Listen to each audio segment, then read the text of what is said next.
Hey, and welcome to VU Sports Wired, your new home for all things Vanderbilt Commodore sports. I'm Adam Weinstein, down here at the Grove this week at Ole Miss, where the Vanderbilt Commodores took on the Ole Miss Rebels.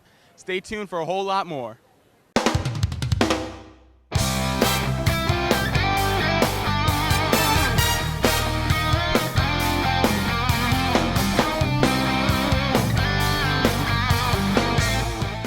And once again, welcome to VU Sports Wired. I'm Adam Weinstein.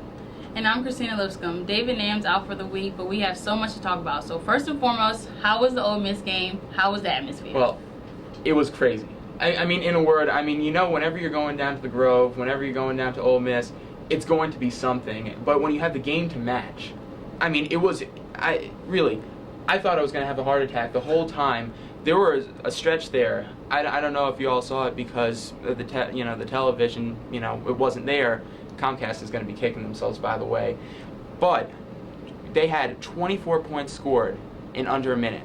I mean, just thinking about that boggles my mind. And 3 turnovers during that little stretch in 22 seconds. So whenever you have a game like that, it's got to be crazy, but you've got to give credit to the defense for holding it together because, especially in the second half, once again, showing that killer instinct. What do you think of that?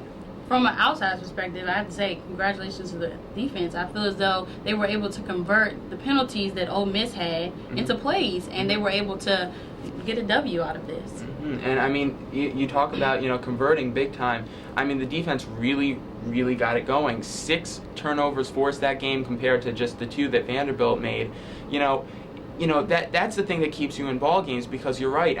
The Ole Miss offense was really rolling there for a second, but when you have guys like Ryan Hamilton, really stepping up, he had 3 interceptions. That ties a school record. Guys like Chris Marv getting in there. You're going to be in any ball game. No matter what's going on. But you also got to talk about just how there were no touchdowns in that second half. But Brian Honfeld again, just coming on strong. 7 field goals this year that he's attempted. He's made all 7. He made 3 big field goals in this game against Ole Miss. How do you think he's doing it? Well, he was the only player in the second half to put points on for Vanderbilt. So I feel as though he stepped up to the plate. Like you said, he hasn't missed this whole season. So hopefully he continues to convert. And it's also, as you said, as far as the defense, Ole Miss was down in the goal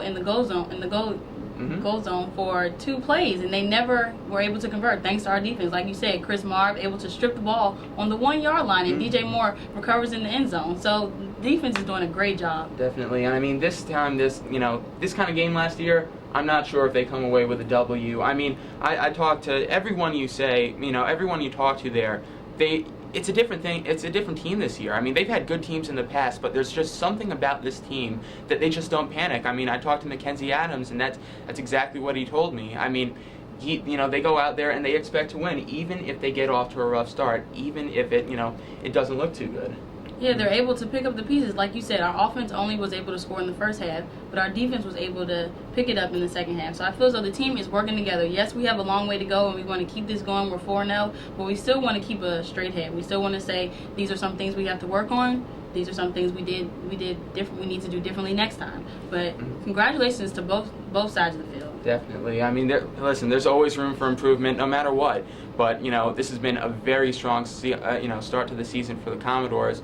Anyway, we'll be back with just a little bit, but first we have an interview with a fan who was very devoted, got down there to the game.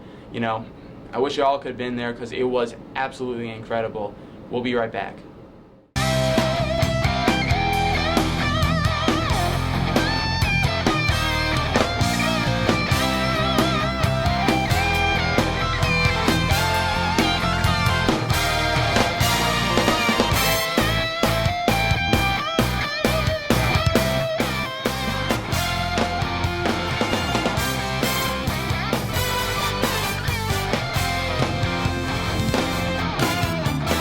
Here with Will Pearson. He is one dedicated Commodore fan, came all the way down here from Nashville, Tennessee, just like the rest of us. Will, was it worth the trip? Yes, it definitely was. Having a lot of fun down here. And how do you think the Vanderbilt Commodores are going to do today? You came all this way. Do you think they're going to take it home? Yeah, we're going to kick some Rebel butt. And I just want to point out here, I'm not sure if you guys can see it at home, but this kid, Will, has black and gold braces. That is commitment. Show him. So what made you get the black and gold braces? Well, I got season tickets this year, so I thought that would be a good thing to have. Definitely. And I don't know, you got a favorite player? Probably John Stokes, number 49, starting linebacker. Starting linebacker. He knows his stuff. He honestly, he may know more than I do. And finally, I mean, the Grove is pretty incredible. You've got the only Vanderbilt Commodore tent here. I mean, is it worth doing this again? Definitely. I come down here every time I get a chance for football. Oh, yeah. Hey, you heard the guy. He knows what he's doing. Maybe everyone else should follow his lead. Come on down here the next time.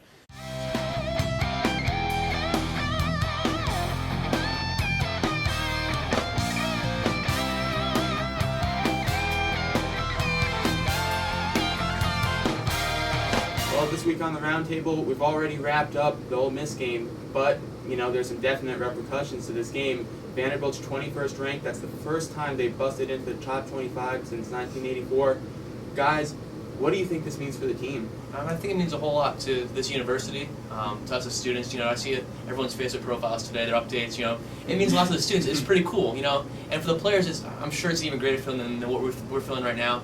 Knowing that their hard work is paying off and they're being recognized on a national stage. So in that sense, it's pretty cool. It means a lot in terms of recruiting. To tell recruits, hey, you can get a great education and you can be in the top 25.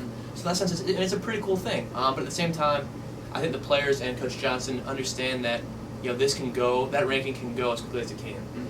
And they're not going to get complacent, especially going to this bye week.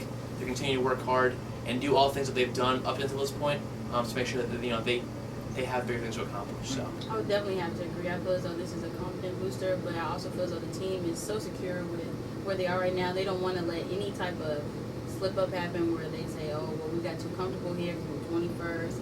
And also, like, the number thing, it's the whole, every team wants to be ranked, but at the end of the day, it's who comes to play. Number 15, East Carolina lost to NC State the other day.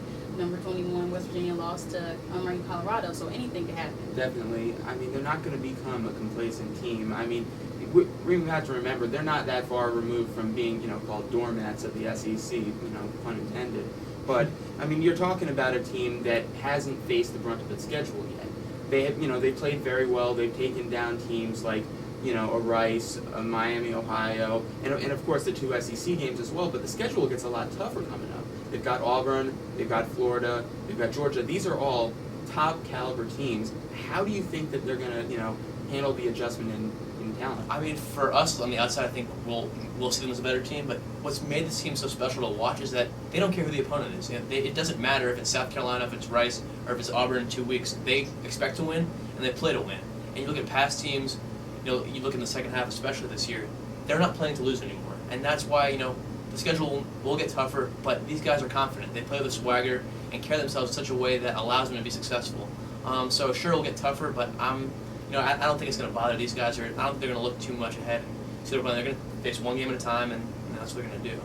I would definitely have to agree. And going back to the doormat issue, in the beginning of the season, they had Vanderbilt last in SEC, 1-7. They've been here before. They were one short of a bowl game last year. So it's like they're still trying to get in. They're proving it not only to themselves, but to the students, to ESPN, to all the sports watchers out here. Definitely. And with the 21st ranking, people have to remember, though, that this team is going through some changes right now, mainly because of injuries. I mean, this is a team of great depth, and the fact that they've been playing so well after losing guys like Darlon Speed and Jeff Jennings, that says something about the character of the team. But the fact of the matter is, we don't know exactly the status of Chris Nixon right now, and Mackenzie Adams came in and performed admirably, but this could be a different team if something is actually up. How do you think they can handle these injuries? I think that's what makes this team better than past teams, is the depth. And you look at 3 or 4 years ago, you lose starters, even the wide receivers are, like George Smith, that I haven't even seen on the field yet. Mm-hmm. They couldn't afford to suffer any injuries at all. Mm-hmm. You look at this team now, they've had injuries at every position for the most part. Offensive and defensive lines withstanding. I don't think they could really afford to lose too much there. But as a whole, Vanderbilt can withstand injury. They've got enough guys who are committed to the program, who are capable and ready to play when called upon. Mackenzie Adams, exactly the same way. I mean, he's a junior, redshirt junior with plenty of experience, who